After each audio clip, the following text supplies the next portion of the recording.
আসসালামু আলাইকুম। আমার ভাইয়েরা বোনেরা কীরকম আছেন? আশা করি পবিত্র রমজান মাসেন যে যেখানে আছেন ভালোই আছেন। তো আমি মনে করেন আপনাদের মাঝে নিয়ে আসলাম প্রিয় গরুর মাংস। গরুর মাংসটা যে স্বাদ কইরা খান না ও পছন্দ করেন না সচরাচর আমাদের মুসলমান ভাই বোনের ভিতরে এরকম কিন্তু খুবই কম মানুষ আছে। গরুর মাংসটা আর ইলিশ মাছটা কিন্তু আমাদের অনেক প্রিয় খাবার। মাংসগুলা ঠিকই আনছে আপনার ভাই, মাংসগুলা ভালো আনে নাই, হাড্ডি আর তেল।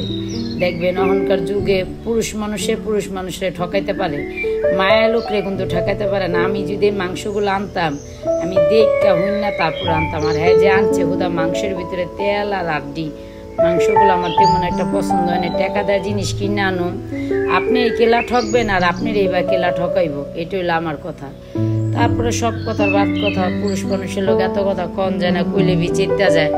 আনছত ভালো লাগলে রানবি, না লাগলে ফালাই দিব, বেশি কথা কবি না, বুঝছেন? এই লেখতেরা কথা। কিন্তু টাকা দেওয়া যে জিনিস আনছে এটা বুঝবো না, ঠকা দিছে। কিন্তু ঘরের বউ কইলেই দোষ, যেটা ভালো আনো না, এই টাকা দিয়ে আনছো দেখে হইনা আনবো না, তাইলে চেতে জায়গায় ফালাই দিব, বেশি কথা কবি না, তোরটা তুই কিনে আনবি। এটাই হইলো পুরুষ মানুষের দোষ। মানে হ্যার লেগে সাপোর্ট টানবেন, হ্যাঁ টাকার চিন্তাই করবেন, কিন্তু হ্যাঁ আপনার চিন্তা করবেন, হ্যাঁ দোকানদারের চিন্তা করবেন। আমি কিন্তু মাংসগুলো খুব সুন্দর করে ধুইয়া নিলাম, পেঁয়াজগুলো মোটা মোটা করে কাইটা নিলাম। গরুর গোছের মাংস আপনি যেভাবে পেঁয়াজ দিবেন সেভাবেই দেখবেন গুইলা গেছে। গরুর মাংসটা হইতে দেখবেন অনেক সময় লাগে। তারপর আমি মনে করেন আদা রসুন, জিরা বাটা, আদা রসুন বাটা আমি সবসময় একসাথে মিক্সচার করে রাখি। তো গরম মশলা, তেজপাতা, পরিমাণ মতো মনে করেন মশলা, স্বাদ মতো লবণ, গরম মশলা খুব সুন্দর করে দিয়া আমি খুব সুন্দর করে লাড়াচাড়া দিয়ে মাংসটা 20-25 মিনিটের মতন মশলার ভিতরে মাইখা রাখুন। পরে খুব সুন্দর করে মাইখা টাইখা পরে আমি চুলায় দিয়ে দেবো। বাদ বাকি হাতের কাজগুলো মাংসটা মাইখা আমি কইরা নিব।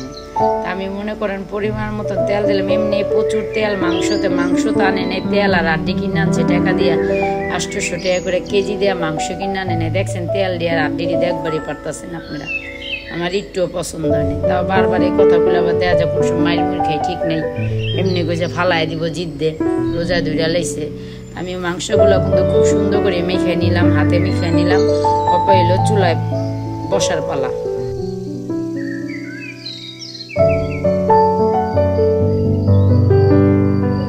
মাংসটা বিচড়ায় আমি বাদ বাকি কামগুলো করে নিলাম। আর মহিলাগো দেখবেন কাজের অভাব নেই, পুরুষ মানুষ তো বুঝছেন না, বাইরের কাজ করে এলে মনে করে ঘরে কোনো কাজ থাকে না, শুধু আছে তাহলে রান্নার কাজ। আমাদের কি শুধু রান্নার কাজ? আমাদের বহুত কাজ আছে, বাথরুম ধোয়া আছে, ঘর মোছা আছে, কাপড় ধোয়া আছে, মাঞ্জাবসি করা আছে, পোলাপাইন পালন লালন, জামের খেজমত। আর হ্যাঁ, আমার তো একটা কাম করে বাইরের, এটাই বহুত কিছু করে লাইছে, বুঝছেন না? বাল চিরু দাস কইরা আয়া পড়ছে, মানে বাসাটা খারাপ করতে হয়, কইয়া লাভ নেই।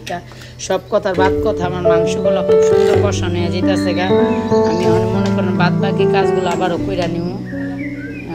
আমি আবার বেশি কামের লালু, এই কারণে মাঝে মধ্যে আবার সব কিছু আলামও দিয়া দিই।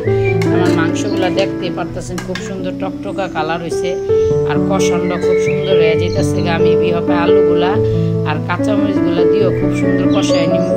সবসময় মাংসটা কষায় আবার আলুও কষায় নেবেন, তাহলে মাংসের মতন আলুটার ভিতরেও টেস্ট পাইবেন। অনেকজনে দেওয়া যায় আলু দিয়ে সাথে সাথে পানি দিয়ে দেয়, ওই আলুটা আপনার খাইতে পাইনসা লাগে, স্বাদ লাগে না।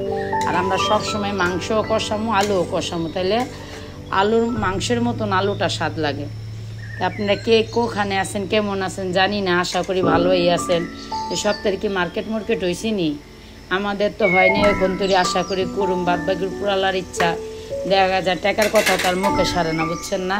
অনেকজনে অনেক জায়গা থেকে বৈশা তোকে ডলির দ্বারে টাকার বস্তা, ডলি জানে আর আল্লাহ জানে ডলির দ্বারে টাকার বস্তা না কাগজের বস্তা। তারপর ওই সব মানুষের মনের কথা ও মুখের কথা যেন আল্লাহ কবুল করে, আল্লাহ যেন আমার জানি টাকার বস্তাই থাকবে সবসময়, আমি জানি টাকার বস্তার মালিকই হয়েছি ইনশাল্লাহ হমু একদিন। যে কাজ আপনাদের মাঝে নিয়ে এসে আপনারা যদি একটু ভালোবাসা দেন, তাহলে অতি তাড়াতাড়ি টাকার বস্তা কামাইতে পারবেন, সমস্যা নেই। টাকার বস্তা কামানোর লেগে তো বুড়া খালি ইউটিউব চ্যানেল চালু করছি, তাহলে এই বয়সে ইউটিউব চ্যানেল চালু করে যে নি ঠিক মতন কথা জানে না। আমি তো ঠিক মতন কথাই জানি না, বুঝেন না? মনে করেন তরকারিটা কিন্তু খুব সুন্দর হয়ে গেছে গা। আর গরুর গোছের তরকারি যদি আপনি ভুনা খান, ভুনাই মজা। আবার ঝোলের তরকারি আলুদার রান্নবেন, ঝোলই মজা। আর আমি কিন্তু সচরাচর গরুর মাংসটা বেশিরভাগ আলুটাই বেশি দিই, আর ঝোলওয়ালাই রান্না করে আমার এইভাবে মজা লাগে। আর ভুনা করলে ভুনা ওইটা হইলো আর এক স্বাদ। তো তরকারিটা হয়ে গেছে, হবে শুধু নামানের পালা।